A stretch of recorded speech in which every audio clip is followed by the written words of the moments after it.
As we have been reporting, today's event unprecedented. No former or current president has ever been indicted or arraigned for a crime. Legal expert Greg Henning joining us now with analysis on this. So, Greg, thanks for joining us. And first, right off the top, just your take on the strength of this indictment as we've learned the details just this afternoon.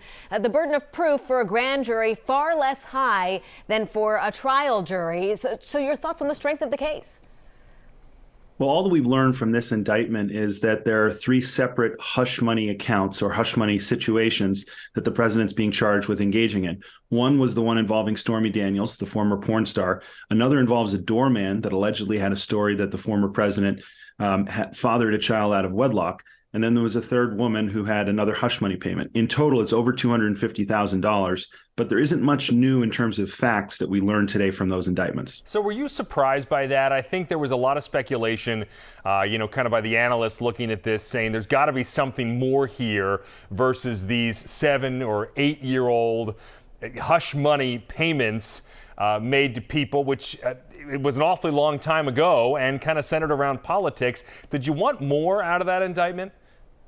I thought there was going to be more because of the public pressure that Alvin Bragg was already facing for bringing these indictments. And the fact that the district attorney's office submitted a 14-page statement of facts suggests that they wanted to tell the story. They wanted to explain what happened.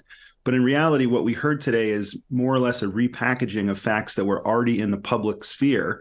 But now there's a spin on them that says that when you put them together, it amounts to 34 separate felony charges. So there's not much different except a different perspective that the DA's office is now taking. Okay, well, the charges themselves being felonies, if you would explain once again why that can be in terms of, crimes being committed in furtherance of another crime. Donald Trump has not been charged with another larger crime. So how, again, if you would explain to our viewers, are these, misdemeanors now felonies? The basic charge is filing information in business records inaccurately or in a way that somehow covers up the true nature of what they were for.